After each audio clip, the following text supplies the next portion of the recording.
हे ईश्वर, मुझे अधिक लेने के लिए नहीं, अधिक देने के योग्य बनाओ। वो कागज रखता है ना किताब रखता है, फिर भी वो सारी दुनिया का हिसाब रखता है। गीता में लिखा है, परिवर्तन संसार का नियम है। जिसे तुम मृत्यु समझते हो वही तो जीवन है। एक क्षण में तुम करोड़ों के स्वामी बन जाते हो और दूसरे ही क्षण तुम दरिद्र हो जाते हो। मेरा तेरा, छोटा बड़ा अपना पराया सब छोड़ दो, फिर सब तुम्हारे हैं और तुम सबके हो। भगवान श्री कृष्ण से कितना कुछ छूटा। पहले माँ छूटी, फिर पिता छूटे। यशोदा माँ और नंद बाबा मिले, फिर वो भी छूटे। संगी साथी छूटे, राधा भी छूटी। गोकुल छूटा, फिर मथुरा भी छूटी। श्री कृष्ण से जीवन भर कुछ न कुछ छूटता ही रहा। अगर नहीं छूटा तो वो था उनका देवत्व, उनकी मुस्कान, उनकी सकारात्मकता।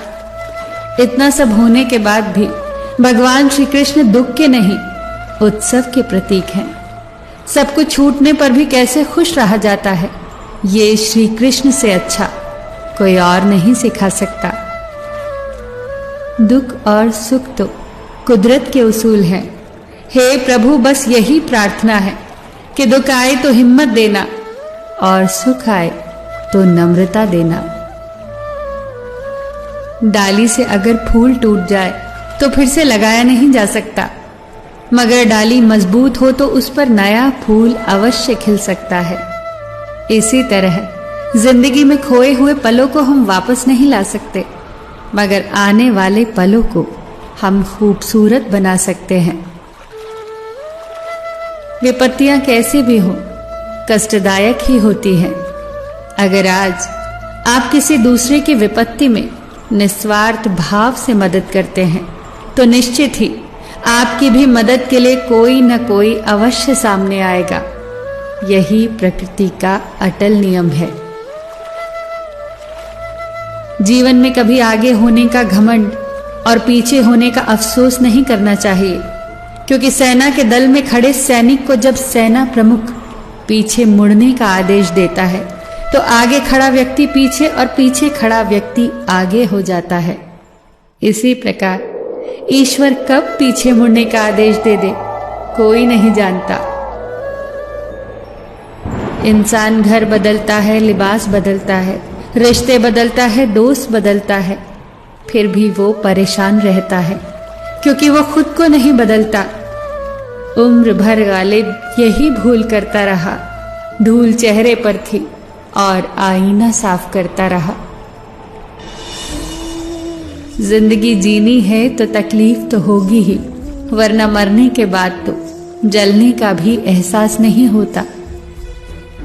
जब एक दरवाजा बंद हो जाता है तो कुदरत दूसरा दरवाजा अपने आप खोल देती है, पर हम अक्सर बंद दरवाजे को इतने अफसोस और निराशा से देखते हैं कि हमें वो दरवाजा दिखाई ही नहीं देता जो हमारे लिए खोला गया है।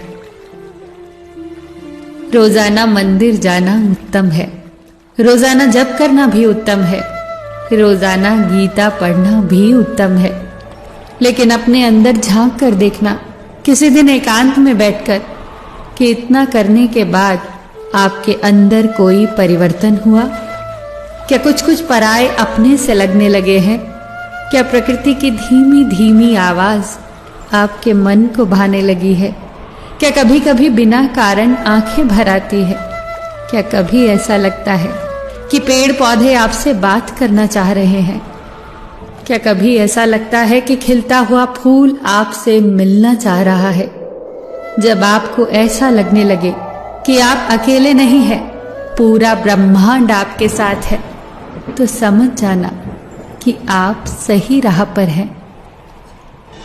एक पंछी जब घोंसले की नींव रखता है तो कितनी मेहनत से वो तिनका तिनका बटोरता है और घोंसले का निर्माण करता है, अपने बच्चों के लिए सुरक्षित घर का निर्माण करता है।